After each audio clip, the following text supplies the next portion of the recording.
শিৱসাগৰত ১২টা দল সংগঠনৰ সংবাদমেল অসম আহোম সভা টাই আহোম যুৱ পৰিষদ জনগোষ্ঠীয় সাংস্কৃতিক ঐক্য মঞ্চ ৰংপুৰ প্ৰাচীন কীৰ্তিচিহ্ন সংৰক্ষণ সমিতি ইনাৰ India village development media management and research association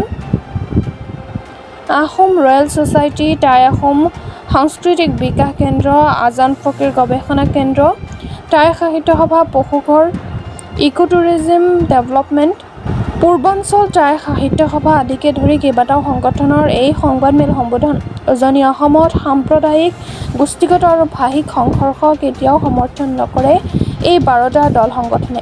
আইন আৰু সংবিধান মানি চলিবলৈ ১২টা দল সংগঠনৰ ৰাইজলৈ আহ্বান। শিৱসাগৰৰ পৰা ফাৰাহান লস্কৰৰ ৰিপৰ্ট। নমস্কাৰ।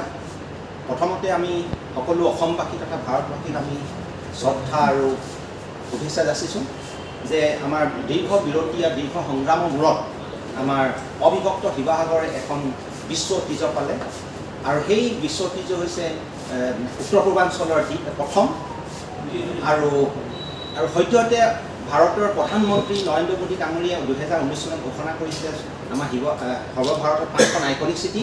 তাৰে 5খন আইকনিক চিটিৰ ভিতৰত আমাৰ শিৱসাগৰখন পৰিছে উত্তৰ পূৰ্বাঞ্চলত ভিতৰত আমাৰ প্ৰথম।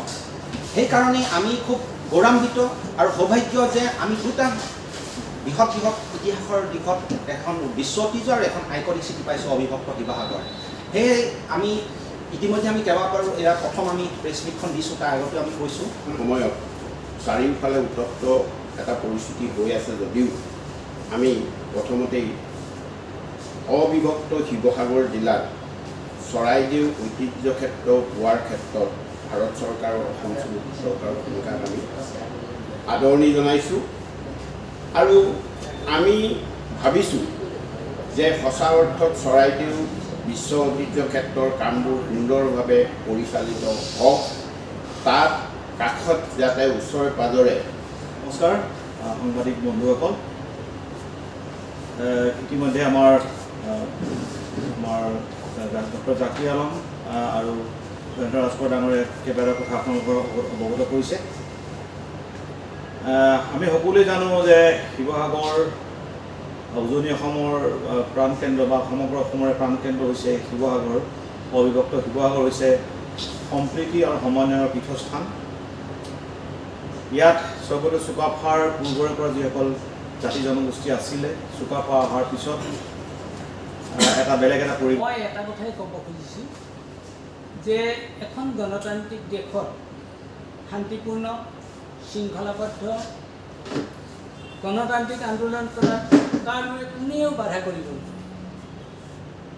ভাৰতীয় সংবিধানৰ ১২ নম্বৰ অনুচ্ছেদৰ পৰা ২৫ নম্বৰ অনুচ্ছেদলৈকে এইখিনি আমাৰ মৌলিক অধিকাৰ আৰু সংবিধানৰ ৫১ ক অনুচ্ছেদত আছে আমাৰ কৰ্তব্য আৰু দায়িত্ব।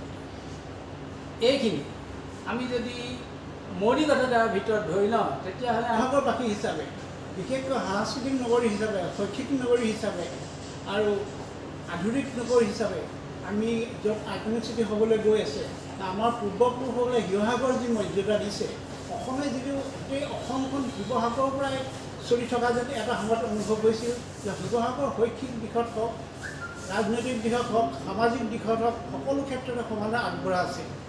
আজিও আমি ভাবোঁ যে